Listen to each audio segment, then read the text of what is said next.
I said I'm a conversationalist.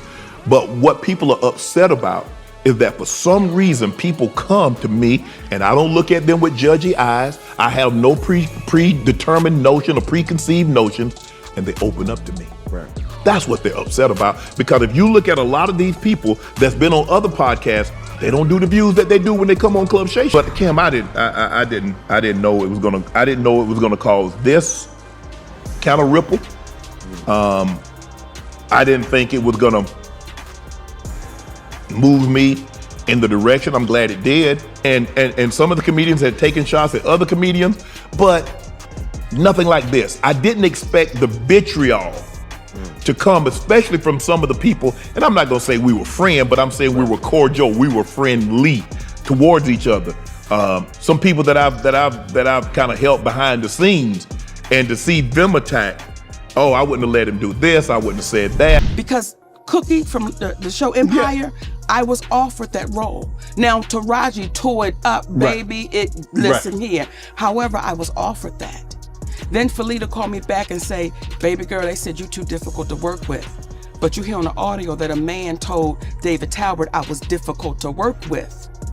Do you see how that cost my family? Yes. And with no accountability. At the end of the day, Kevin doesn't have to worry about what people are going to say about him wearing a dress because of the long line of dress wearing people before him. So now we had Big Mama's house 1, 2, and 3. Yeah. I've never seen Madea in a pantsuit. I think she wears dresses. So now I'm saying, why are we picking on poor little Kevin Hart?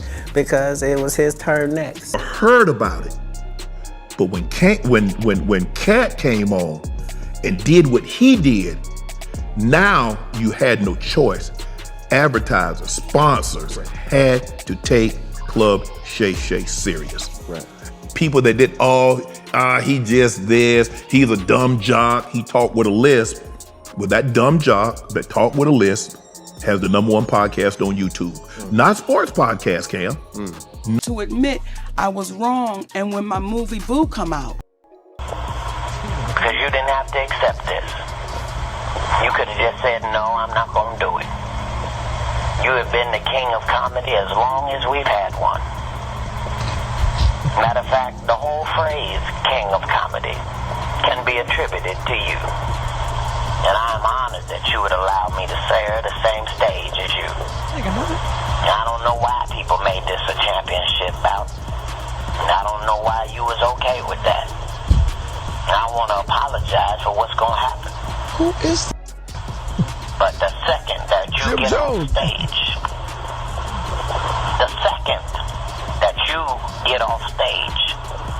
I need you to understand that. Are going to be seem a little discombobulated, but I haven't really had time to put it together. It's just some thoughts that I've been having. I want to address what's being labeled as comedy beefs. Y'all, comedy was never designed to be this. Comedy is a great art form. It's always been for the best stand-ups to come into people's lives, homes, theaters, and provide just as hard a laughs as we possibly could. As a stand-up, that has always been my only goal. This thing that's going around now about comedy beefs, it's only coming really from a few people. It's really not the overall thing. 85 South ain't beefing with nobody. And those are the youngest comedic giants out there. 85 South ain't beefing with nobody. You know, them cats come from the hip hop culture. What you're seeing, man, in these comedy beefs are people who aren't where they used to be, and all of a sudden are using this thing called comedy beefs as a way to get some light shined on them. That's not what comedy is, man. It's just not. I'm gonna tell you something. Now, I'm not saying any names, but let me. It's the Illuminati, and we are against the Illuminati at our own detriment. When people are against the Illuminati, then they get punched in the face all the time. The press hates them, and nobody likes them. I said, is there anything that you don't want to talk about? I always ask the guests that.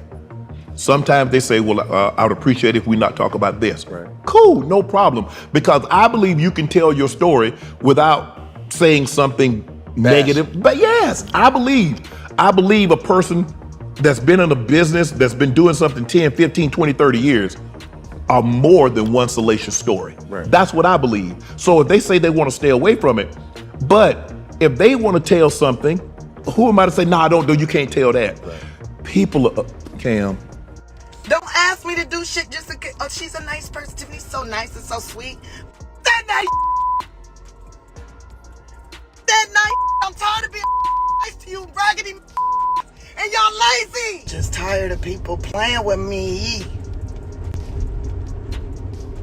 Don't nobody want to work for free. I don't even ask people to work for free. Is that for some reason people come to me and I don't look at them with judgy eyes. I have no predetermined notion or preconceived notions, and they open up to me. That's what they're upset about. Because if you look at a lot of these people that's been on other podcasts. I got labeled as difficult because I said one word, and that was no. Now, I said no to some very powerful people. What Tyler Perry showed me, Lee Daniels, Oprah Winfrey, and Lionsgate. When you don't do what we ask you to do, we'll take your livelihood. I didn't know it was gonna cause this kind of ripple. I didn't think it was gonna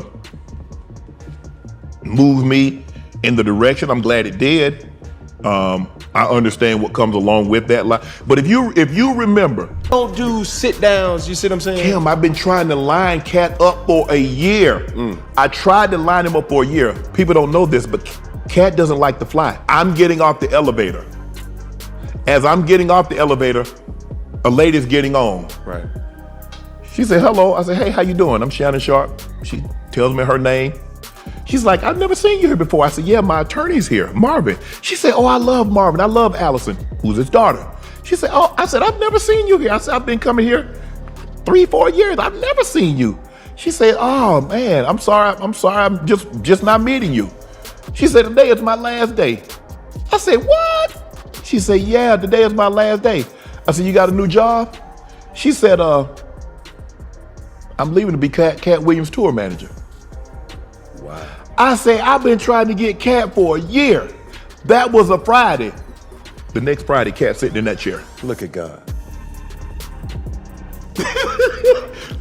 Shannon Sharpe, renowned for his provocative podcast, Club Shay Shay, finds himself in the eye of a storm of controversy. Allegations swirl that powerful celebrities are mobilizing against him due to his unabashed approach in dishing out celebrity gossip and industry secrets. The podcast, known for its candid and sometimes incendiary interviews, recently hosted Katt Williams, sparking a firestorm of controversy that has yet to die down. Sharpe is accused of stirring the pot and fanning flames within the entertainment industry, particularly among African-American celebrities. The drama escalated when Sharpe pointed fingers at Williams, suggesting that the comedian's explosive revelations during their interview were responsible for the subsequent backlash against him. Williams, not one to shy away from controversy himself, retaliated, accusing Sharpe of hypocrisy and opportunism. The fallout has drawn in other prominent figures like Kevin Hart, who publicly sparred with Williams,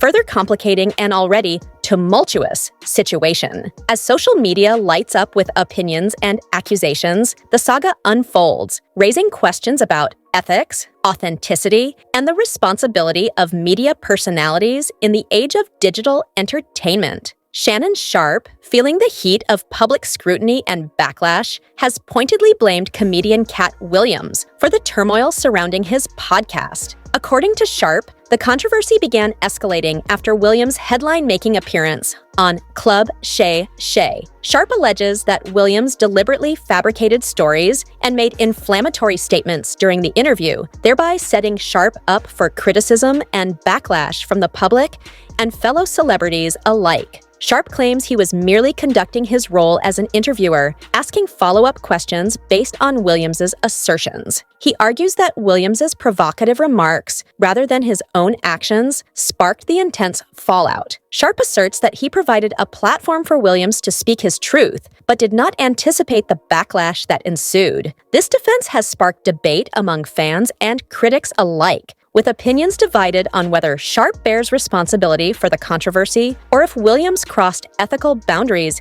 in his interview disclosures. In response to Shannon Sharpe's accusations, Katt Williams didn't hold back, launching a counterattack against Sharpe's claims of innocence. Williams vehemently denied Sharpe's allegations of fabricating stories and instead accused Sharpe of being disingenuous and manipulative. According to Williams, Sharpe failed to defend him or mitigate the fallout when controversy erupted post-interview, portraying Sharpe as opportunistic and hypocritical. Williams pointedly criticized Sharpe for remaining silent amid the backlash directed at him, suggesting that Sharpe's inaction spoke volumes about his true intentions. This public spat between Williams and Sharpe intensified the ongoing drama, drawing in fans and critics alike who scrutinized the authenticity and integrity of Sharpe's podcasting approach. The exchange underscored deeper tensions within the entertainment industry regarding truth-telling, celebrity feuds,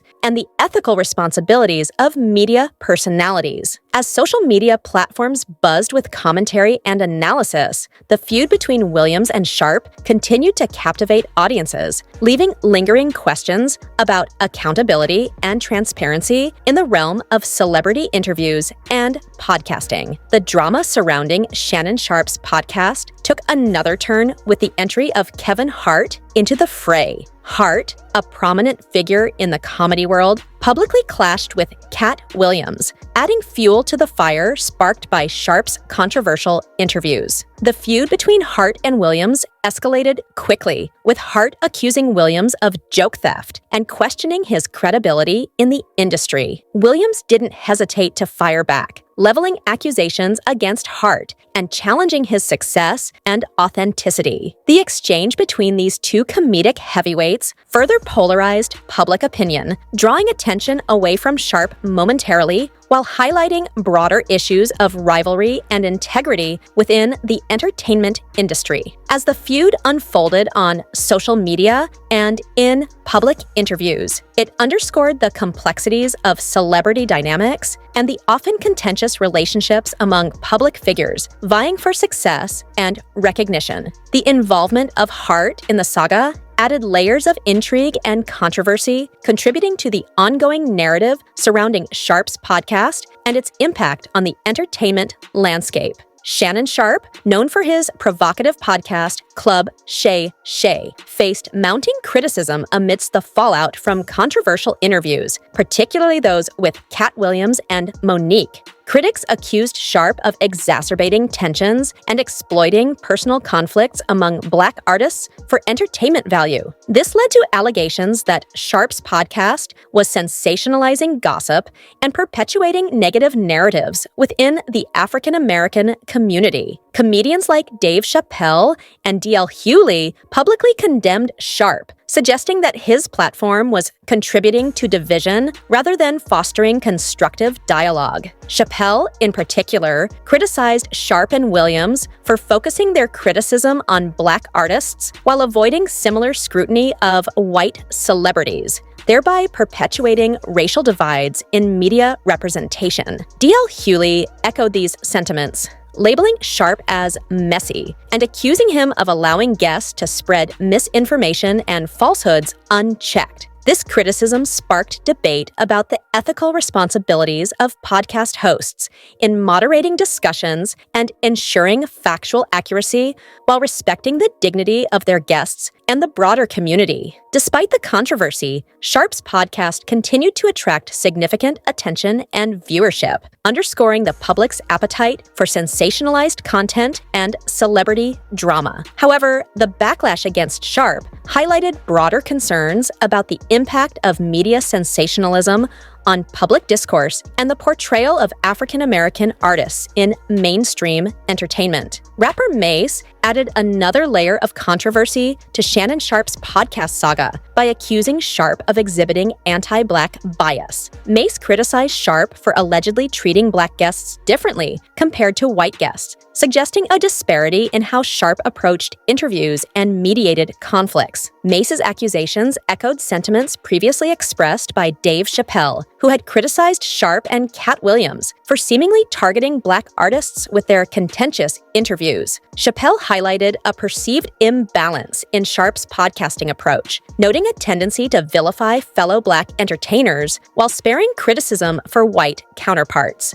These accusations fueled discussions about race, representation, and the ethical responsibilities of media personalities in shaping public perceptions. The controversy underscored tensions within the entertainment industry regarding fair treatment, accountability, and the portrayal of African American artists in media narratives. Amidst these allegations, Sharp faced heightened scrutiny regarding his podcast's editorial choices and its potential impact on community cohesion and solidarity among Black artists. The debate raised important questions about media ethics and the role of podcast hosts in promoting balanced and respectful discourse across racial and cultural lines. Acing mounting criticism and allegations, Shannon Sharpe defended his podcasting practices and refuted accusations of inciting controversy for personal gain. Sharpe maintained that his role as an interviewer was to facilitate candid conversations, allowing guests like Katt Williams to speak freely without coercion. Sharpe argued that he did not encourage Williams to fabricate stories or exaggerate details during their interview. Instead, he emphasized his responsibility to ask probing questions based on the information provided by guests, maintaining a neutral stance in the ensuing controversies. In response to claims that he failed to support Williams amidst backlash, Sharpe asserted that he respected Williams' right to express his opinions, but could not control public reactions or perceptions. He defended his podcast as a platform for authentic storytelling, albeit one that sometimes delves into sensitive and controversial topics. Sharpe's defense sparked debates about journalistic integrity and the responsibilities of podcast hosts in managing guest interactions and ensuring factual accuracy. Critics questioned whether Sharpe had adequately vetted his guests' claims or if he bore any responsibility for the fallout from their revelations. The ongoing controversy highlighted tensions between entertainment value and ethical considerations in podcasting, prompting broader discussions about transparency, accountability, and the impact of media narratives encouraged him to embellish stories and even fabricate details to enhance the podcast's appeal. This accusation challenged Sharpe's claims of journalistic neutrality and integrity, suggesting a deliberate strategy to sensationalize content for higher viewership. Williams' purported claims raised significant ethical concerns about the authenticity and truthfulness of podcasting content. It prompted discussions about the responsibilities of hosts like Sharpe in maintaining factual accuracy and ethical standards while balancing entertainment value. The controversy surrounding Williams' allegations further intensified public scrutiny of Sharpe's podcasting practices, questioning the boundaries between journalistic integrity and entertainment-driven content.